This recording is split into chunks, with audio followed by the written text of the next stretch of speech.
Good afternoon student. आदर्श की online क्लासों में आप सभी का हार्दिक अभिनंदन है। आदर्श के क्लासों में आप सभी को काफ़ी सारे वीडियो मिल चुके होंगे।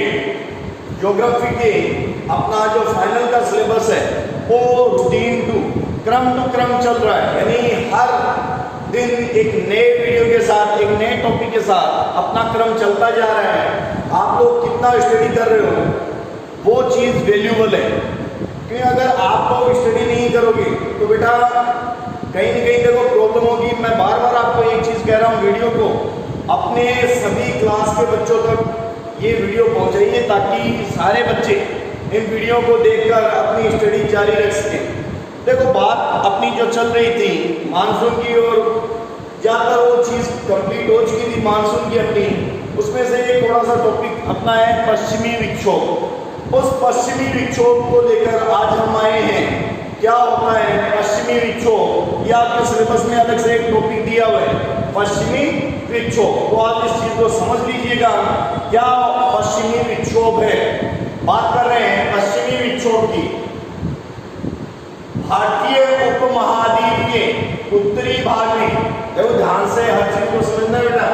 भारतीय उपमहाद्वीप, बात क्या है उपमहाद्वीप है। भारतीय उपमहाद्वीप के उत्तरी भाग में, यहाँ पर उत्तरी भाग में शीतकाल में यानी सर्दियों के टाइम में उत्तरी पश्चिम की ओर से, कहां से उत्तर और पश्चिम की ओर से, यानी जिधर पाकिस्तान वाला एरिया ध्यान रखना है, इस साइड आगे की तरफ हमें जाना है कि भारतीय उपमहाद्वीप के उत्तरी भाग में शीतकाल में उत्तरी पश्चिम की ओर से, यानी जो पाकिस्तान वाला एरिया उस साइड की तरफ से उत्तरी पश्चिमी की ओर से चलने वाली चक्रवातीय पवन व्यवस्था को हम क्या बोलते हैं पश्चिमी विक्षोभ बोलते हैं। क्या बोलते हैं पश्चिमी विक्षोभ। समझ में आ गया ये चीज कि भारतीय उपमहाद्वीप के, किसके भारतीय उपमहाद्वीप के उत्तरी भाग में, भारतीय उपमहाद्वीप के उत्तरी भाग में शीतकाल में उत्तर पश्चिम की ओर से, इधर से ध्यान रखना है किधर उत्तर पश्चिम की ओर से चलने वाली चक्रवातीय पवन व्यवस्था को, चलने वाली चक्रवातीय पवन व्यवस्था को हम क्या बोलते हैं पश्चिमी विक्षोभ बोलते हैं। क्लियर हो गई होगी डेफिनेशन, हुई या नहीं हुई? हो गई। एक बार और समझ लीजिए इस चीज को।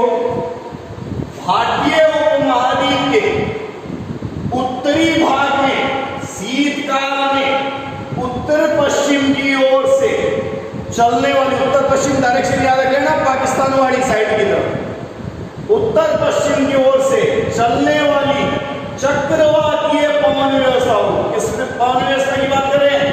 चक्रवातीय पवन व्यवस्था की बात कर रहे हैं।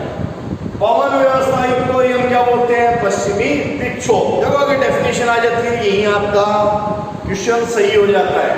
आप इतनी अगर डेफिनेशन दे देते हो तो आपका अगर 1 नंबर का क्वेश्चन है तो वो आपका क्लियर हो जाएगा। समझ में आ गया कि भारतीय उपमहाद्वीप के उत्तरी भाग में शीतकाल में उत्तर पश्चिम की ओर से चलने वाली चक्रवातीय पवन व्यवस्था को पश्चिमी विक्षोभ कहते हैं। क्लियर है डेफिनेशन? आगे चलते हैं।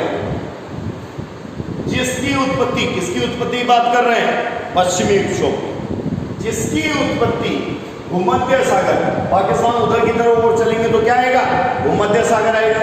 जिसकी उत्पत्ति भूमध्य सागर वह पश्चिमी एशिया से मानी जाती है। कहां से मानी जाती है? भूमध्य सागर और पश्चिमी एशिया से मानी जाती है। कहां से?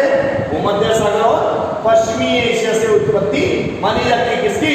पश्चिमी विक्षोभ की। किसकी उत्पत्ति? पश्चिमी विक्षोभ की। जिसकी उत्पत्ति भूमध्य सागर वह पश्चिमी एशिया से मानी जाती है, जबकि एंड्रयू ने इसकी उत्पत्ति उत्तरी अटलांटिक क्षेत्र से मानी है। एंड्रयू ने इसकी उत्पत्ति कहां से मानी है? कहां से मानी है? उत्तरी अटलांटिक क्षेत्र से मानी है। कहां से? उत्तरी अटलांटिक क्षेत्र से मानी है, जहां से भूमध्य सागर होते हुए, उत्तरी अटलांटिक से भूमध्य सागर होते हुए भारतीय पहुंचती है। क्या? हवा। शीतकाल में मध्य एशिया में, सर्दियों के अंदर मध्य एशिया में उच्च वायुदाब का केंद्र बन जाता है। कहां पर बनेगा? मध्य एशिया में। ये चीज मैंने मानसून में आपको उच्च वायुदाब निम्न वायुदाब चीजें काफी सारी समझा दी है, वही चीज यहाँ पर समझना है। शीतकाल में मध्य एशिया में उच्च वायुदाब का केंद्र कहां बन जाएगा? मध्य एशिया में उच्च वायुदाब। तो जहां उच्च वायुदाब है और जहां निम्न वायुदाब है, तो पवन हमेशा उससे निम्न की तरफ चलेगी। ये चीज कल मैंने समझाई थी वीडियो में, वीडियो को देख लेना। शीतकाल में मध्य एशिया में उच्च वायुदाब का केंद्र बन जाता है, जिसके प्रभाव से शीतोष्ण कटिबंधीय पछुआ पवनें हिमालय के उत्तरी भाग तक चलने लग जाती है, उत्तरी भाग तक चलने लग जाती है। इस क्रम व्यवस्था में अनेक बार ये पवनें हिमालय पर्वत को पार कर लेती है, हिमालय पर्वत को पार कर लेती है। दोबारा समझ लेना बेटा। शीतकाल में मध्य एशिया में उच्च वायुदाब का केंद्र बन जाता है, जिससे या जिसके प्रभाव से शीतोष्ण कटिबंधीय पछुआ पवनें हिमालय के, हिमालय जो ऊपर वाला एरिया है भारत के, हिमालय के उत्तरी भाग तक चलने लग जाती है। और इस क्रम व्यवस्था में अनेक बार पवनें हिमालय पर्वत को पार कर लेती है। इतना नोट कीजिए आप लोग। आगे बढ़ते हैं, फिर कर लीजिए नोट। हो गए नोट? आगे बढ़ते हैं फिर। हिमालय पर्वत को पार करने के बाद में ये पवनें, जिससे उत्तर के मैदान में तापमान 4 डिग्री से 5 डिग्री सेल्सियस तक गिर जाता है। हिमालय को पार करने के बाद में जो उत्तर का जो मैदान है बेटा, कौन सा? उत्तर का मैदान। उत्तर के मैदान में जो टेम्परेचर, जो तापमान है, वो 4 डिग्री से 5 डिग्री सेल्सियस तक गिर जाता है। क्लियर? वह हिमालय में हिमपात होता है। हिमालय के अंदर क्या गिरने लगती है? बर्फें गिरने लगती है। हिमालय के अंदर हिमपात होता है। वास्तव में ये उत्तरी पश्चिमी भाग से आने वाले चक्रवात होते हैं। वास्तव में ये चक्रवात कौन से होते हैं? जो उत्तर पश्चिम की तरफ से आते हैं। वास्तव में ये उत्तरी पश्चिमी चक्रवात होते हैं, जो उत्तरी पश्चिमी की तरफ से आने वाले चक्रवात हैं, जो भूमध्य सागर से, कहां से अभी आपको बताया था, भारत के किधर चलना है हमें? पश्चिम की तरफ चलना है। भारत के किधर चलना है? पश्चिम की तरफ। पाकिस्तान के आदि की तरफ हम चलते जाएंगे तो क्या जाएगा? भूमध्य सागर आ जाएगा। मैप के अंदर आप देख सकते हो। मैप आपका क्लियर होना ज्यादा जरूरी है बेटा। देखो, जब तक आप मैप नहीं करोगे, 3-4 मैप आप कर सकते हो, आप ज्योग्राफी के बच्चे हो। पहला वर्ल्ड का मैप आप सभी को क्लियर होना चाहिए, क्योंकि वर्ल्ड का मैप जब तक क्लियर नहीं होगा, चीजें थोड़ी बहुत इधर उधर हो जाएगी। आपको पता हो कि भूमध्य सागर कहाँ है, तो आप वहां तक पहुंच सकते हो। ये चीज आपको क्लियर सबसे पहले होनी चाहिए। देन आप इंडिया का मैप आप कर सकते हो, क्योंकि इंडियन ज्योग्राफी आप पढ़ रहे हो। इंडियन ज्योग्राफी के साथ में वर्ल्ड का मैप जरूर करना है आपको। वर्ल्ड और इंडिया, ये 2 चीजें। और अगर आप कंपटीशनों की तैयारी कर रहे हो तो राजस्थान मैप भी आप कर लेना। ये चीज अगर आप क्लियर कर लेते हो तो आपको इन चीजों में कहीं भी कोई दिक्कत नहीं आएगी। ये सारी लाइनें मैप पर डिपेंड है। मैप से आप समझते रहोगे तो आपको कोई भी दिक्कत नहीं आने वाली। बात चल रही थी अपनी चक्रवात है जो भूमध्य सागर से ईरान में पाकिस्तान होते हुए, भूमध्य सागर से ईरान आता है और ईरान के बाद पाकिस्तान होते हुए भारत पहुंचते हैं। पाकिस्तान होते हुए भारत पहुंचते हैं। जैसे बस जाती है ना, यहाँ जयपुर जाती है, तो जयपुर कौन से रूट को लेकर कवर करेगी? यहाँ से पहले जाएगी रतनगढ़ जाएगी, रतनगढ़ के बाद में फतेहपुर जाएगी, फतेहपुर के बाद लक्ष्मणगढ़ जाएगी, लक्ष्मणगढ़ के बाद में सिक्कर जाएगी, सिक्कर के बाद में और जो भी है आगे वाले चोमू होते हुए लास्ट में कहाँ पहुंच जाएगी? जयपुर पहुंच जाएगी। सेम वही प्रोसेस है यहाँ भी, कि जो भूमध्य सागर से ईरान व पाकिस्तान होते हुए कहाँ पहुंच जाती है? भारत पहुंचती है। कहाँ पहुंचती है? भारत पहुंचती है। पश्चिमी विक्षोभों को भारत पहुंचने में जेट पवनें सहायता करती है। कौन सी पवनें सहायता करती है? जेठ पौने सहायता करती है। किसको? जो पश्चिमी विक्षोभ आता है उसको भारत तक पहुंचाने का काम कौन करती है? जेठ पौने करती है। क्लियर? जेठ पौने करती है। सहायता कौन करती है? जेठ पौने। विक्षोभ भारत में मुख्यतः दिसंबर से फरवरी प्रभावित रहते हैं। इससे कौन सा मंथ? दिसंबर से लेकर फरवरी तक का मंथ प्रभावित रहते हैं। लेकिन कभी कभी इसका प्रभाव मार्च तक भी रह जाता है। कभी कभी इसका प्रभाव कहां तक रह जाता है? मार्च तक भी रह जाता है, जिससे उत्तरी भारत में शीतकाल में वर्षा होती है। जिससे कहां पर? उत्तरी भारत में शीतकाल के अंदर वर्षा होती है। इस वर्षा को हम क्या बोलते हैं बेटा? मावठ बोलते हैं। शीतकाल के अंदर जो वर्षा होती है उस वर्षा को हम क्या बोलते हैं? मावठ बोलते हैं। बहुत बार कंपटीशनों के अंदर पूछा हुआ क्वेश्चन है, इसलिए आपको ये चीज ध्यान में आना ज्यादा जरूरी है। इसका प्रभाव मार्च तक रहता है, जिससे उत्तरी भारत में शीतकाल में वर्षा होती है। इसे मावठ कहते हैं। ये फसलें गेहूं जो रबी की फसलों के लिए लाभदायक रहती है। यानी ये जो पश्चिमी विक्षोभ है, ये पश्चिमी विक्षोभ किसके लिए? जो रबी होगी, रबी की फसल हो गई, जितनी जो गेहूं जो, उन सभी के लिए ये पश्चिमी विक्षोभ उपयुक्त रहता है। इससे नई दिल्ली में 79 mm, बेटा 79 mm, व बनारस के अंदर 58 mm वर्षा होती है। समझ में आ गया? नोट कर लीजिए। दोबारा इस चीज को समझा देता हूं मैं, कोई दिक्कत नहीं है, लेकिन नोट साथ साथ आपके तैयार होने बहुत ज्यादा जरूरी है बेटा। दोबारा इस चीज को अगर आप ढंग से एक बार वापस समझ लीजिए। बात हम हिमालय की हो गई थी, हिमालय बातें, जिससे उत्तर के मैदान में तापमान क्या हो जाता है? 4 से 5 डिग्री तक गिर जाता है। वही हिमालय में हिमपात होता है, हिमालय के अंदर यानी बर्फें गिरने लग जाती है। वास्तव में ये उत्तरी पश्चिमी भाग से आने वाले चक्रवात किधर से आते हैं? उत्तरी पश्चिमी भाग से आते हैं, जो भूमध्य सागर से ईरान व पाकिस्तान होते हुए भारत में पहुंचते हैं। और पश्चिमी विक्षोभों को भारत में पहुंचने में जेठ पौने सहायता करती है। विक्षोभ भारत में मुख्यतः दिसंबर से फरवरी प्रभावित रहते हैं, लेकिन कभी कभी इसका प्रभाव मार्च तक भी रहता है, जिससे उत्तरी भारत में शीतकाल वर्षा होती है। इसे मावठ कहते हैं। इसे क्या कहते हैं? मावठ कहते हैं। ये विक्षोभ लिख लेना बेटा यहाँ पर। ये पश्चिमी विक्षोभ गेहूं जो रबी की फसलों के लिए लाभदायक रहती है। इससे नई दिल्ली में 79 mm और बनारस के अंदर 58 mm तक वर्षा होती है। नोट करते चलिए साथ साथ। स्थानीय मानक से अधिक ठंडा मौसम हो जाता है तथा हिमालय में हिमपात होता है।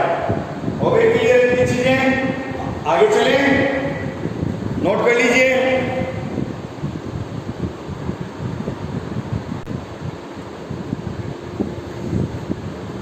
तो बेटा ये तो बात हुई हमारी पश्चिमी विक्षोभों को लेकर। आपके सिलेबस के अंदर टॉपिक दिया हुआ था पश्चिमी विक्षोभ। तो यहाँ पर आपको अगर क्वेश्चन में पूछ लें पश्चिमी विक्षोभ को समझाइए, तो आपको जो अभी आप लोगों ने नोट्स तैयार किए और नोट्स को उसी अकॉर्डिंग आपको लिखना है। जो आपको मैंने डेफिनेशन समझाई है कि भाई जो किधर से आती है? भूमध्य सागर से आती है। भूमध्य सागर को पार करते हुए ईरान और ईरान के बाद में पाकिस्तान होते हुए जो भारत के अंदर प्रवेश करती है, वही क्या है? जो पौने आती है वो क्या है? पश्चिमी विक्षोभ है। ये चीज आपको क्लियर आई थिंक समझ में आ गई होगी। नहीं समझ में एक बार वीडियो को वापस रोटेट करके आप देख लेना, पीछे जाकर देख लेना। लेकिन ये चीज और आपके टॉपिक में दिया हुआ है नॉर्वेस्ट, उसी के साथ आपके सिलेबस में पश्चिमी विक्षोभ लगाए हुए हैं और पश्चिमी विक्षोभ के बाद में एक टॉपिक दिया हुआ है नॉर्वेस्ट।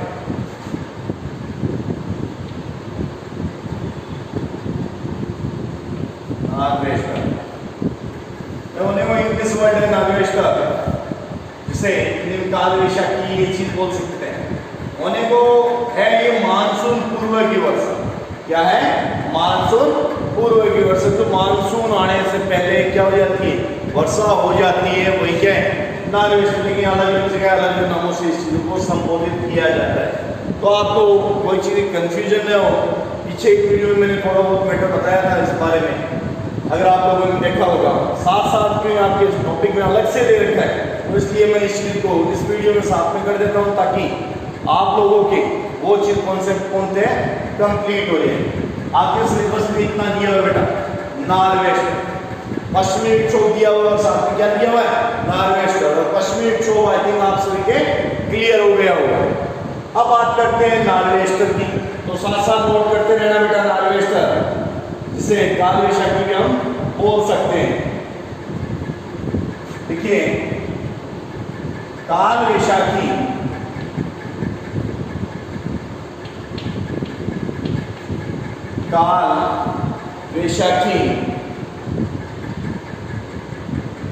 काल वैशाखी मानसून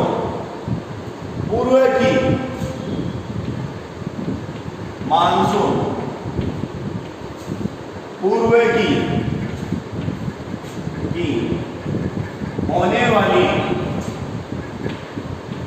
होने वाली बौछारें हैं,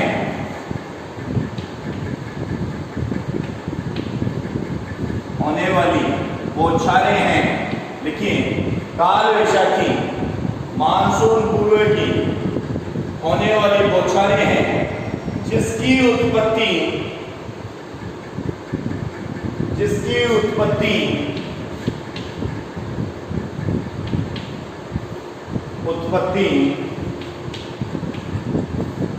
उत्तरी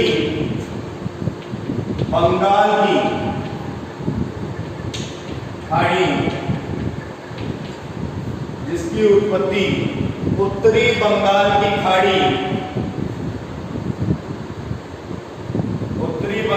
खाड़ी से समुद्री पवनों के स्थानीय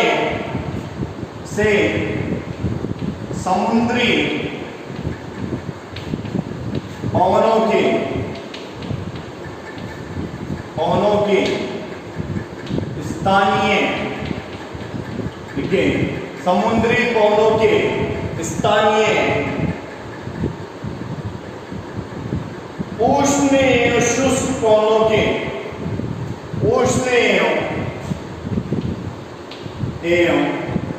शुष्क पवनों के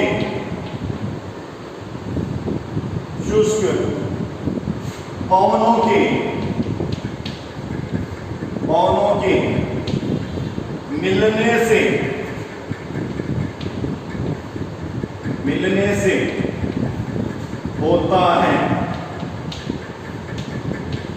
उष्ण व शुष्क पवनों के मिलने से होता है। ये टोर्नेडो की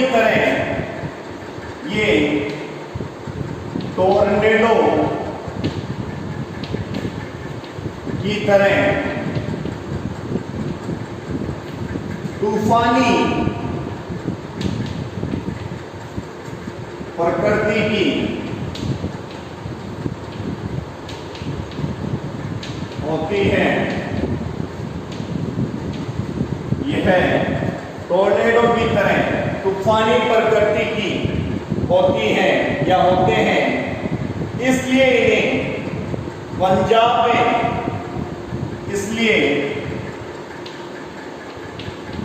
इसे पंजाब में धूली बवंडा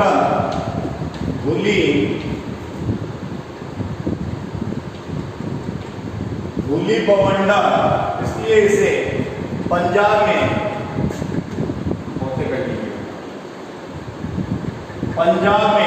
धूली बवंडा तथा उत्तर प्रदेश में आंधी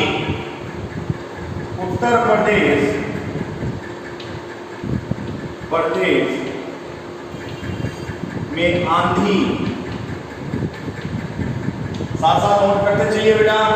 उत्तर प्रदेश में आंधी तथा उत्तरी पूर्वी भारत उत्तरी पूर्वी भारत व पश्चिम बंगाल में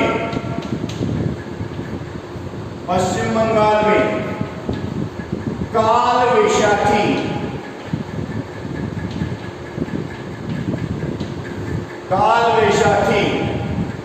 कहते हैं। नोट कीजिए, काल वैशाखी कहते हैं।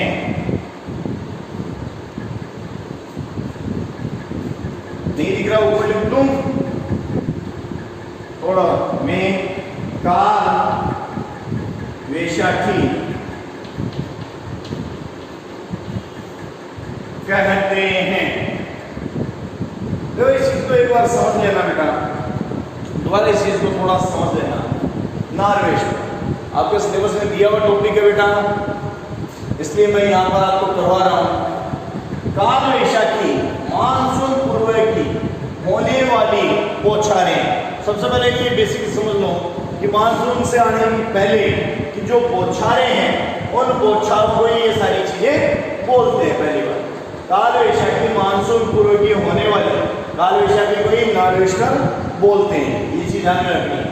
काल वैशाखी मानसून पूर्व की होने वाली बौछारें हैं जिसकी उत्पत्ति उत्तरी बंगाल की खाड़ी से समुद्री पवनों के स्थानीय उष्ण एवं शुष्क पवनों के मिलने से होता है। जिसकी उत्पत्ति उत्तरी बंगाल की खाड़ी से समुद्री पवनों के स्थानीय उष्ण व शुष्क पवनों के मिलने से होता है। ये टोर्नेडो की तरह तूफानी प्रकृति की होती है। कैसी होती है? टोर्नेडो की तरह तूफानी प्रकृति की होती है। इसलिए इसे पंजाब में धूली बवंडर, पंजाब में क्या नाम होते हैं? धूली बवंडर।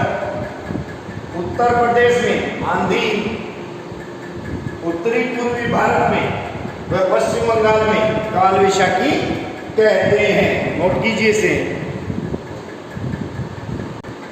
हो गया नोट? हो गया इतना नोट? आगे चले? Okay good.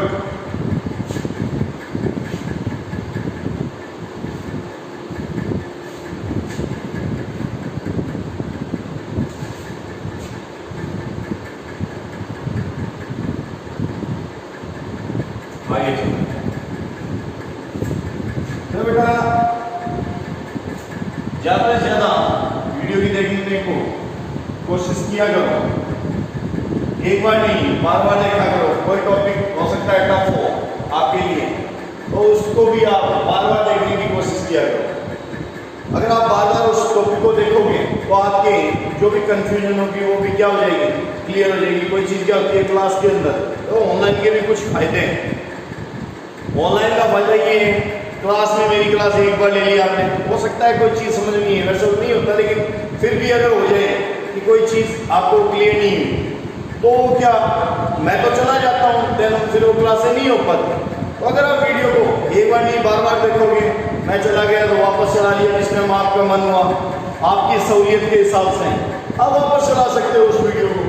तो टाइम निकाल के साथ साथ पढ़ा करो बेटा। अगर पढ़ाई नहीं करोगे तो आगे प्रॉब्लम बहुत सारी आने वाली है। इसलिए आप ढंग से मन लगा के ईमानदारी के साथ में अपनी पढ़ाई को जारी रखें, ताकि आपकी जो स्कोर है वो हाई आ सके। स्कोरिंग की भी डिमांड रहती है कहीं कहीं, तो आप ये चीज़ साथ साथ करते रहें, वीडियो को देखते रहें, अपने नोट्स को तैयार करते रहिए, ताकि आपको किसी भी तरीके की प्रॉब्लम न फेस करनी पड़े। अपनी क्लास रूटीन वाइज चल रही है, आप लोगों को आई थिंक कोई दिक्कत नहीं है। कोई भी अगर प्रॉब्लम आती है तो आप कमेंट बॉक्स के अंदर नीचे लिख सकते हो। तो बात आगे की जो चल रही है, इसके बाद जो उत्तरी पूर्वी भारत के अंदर और पश्चिम बंगाल के अंदर क्या बोलते हैं? काल वैशाखी बोलते हैं। आगे काल वैशाखी नाम विशाख माह की आपदा के नाम से बना है।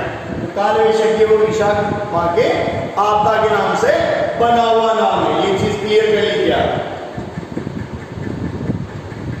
वैशाख जो अप्रैल मई में आने वाले तूफान होते हैं तथा स्थानीय तूफानों को जो वेगवती पवने, वेगवती वर्षा व ओलावृष्टि से संबंधित होता है। इन स्थानीय तूफानों को जो वेगवती पवने, वेगवती पवने, वेगवती तूफान, वेगवती पवने, वेगवती तूफान,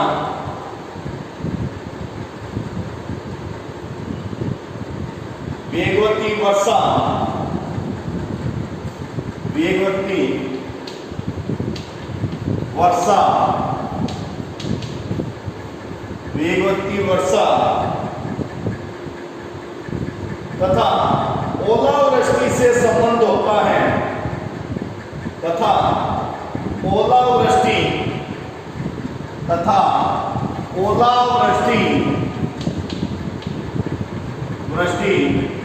से संबंध होता है, उसे क्या कहते हैं? उसे भी नार्वेस्टर कहते हैं। उसे भी क्या कहते हैं? नार्वेस्टर कहते हैं। इसी प्रकार इससे होने वाली वर्षा को भी अनेक स्थानीय नामों से पुकारा जाता है, जिसमें दक्षिण भारत के अंदर विशेषकर केरल व कर्नाटक तट पर, दक्षिण भारत में केरल व कर्नाटक तट के अंदर इसको किस नाम से जाना जाता है?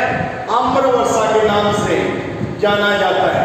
कर्नाटक के अंदर इसे चेरी ब्लॉसम के नाम से जाना जाता है, तथा केरल के अंदर इसको फूलों की जो बौछार है, फूलों की बौछार के नाम से केरल के अंदर जाना जाता है।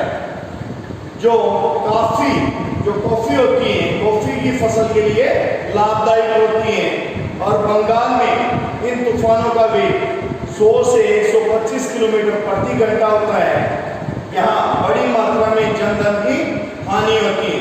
पश्चिम बंगाल में कालवी शक्ति के प्रभाव से 20 डिग्री से 25 डिग्री सेल्सियस के मध्य तापमान रहता है, जबकि प्रायद्वीपीय भारत में 30 डिग्री सेल्सियस तापमान हो जाता है। क्लियर? यहाँ ऐसे तूफानों के आने का मूल कारण शुष्क स्थल व जलीय हवाओं का मिलना है। जलीय हवाओं का मिलना है। जब गर्म हवाओं का ठंडी हवाओं से संपर्क होता है तो चक्रवात बनते हैं और बादलों का निर्माण होता है। भूल भरी आंधियां चलती है तथा वर्षा होती है।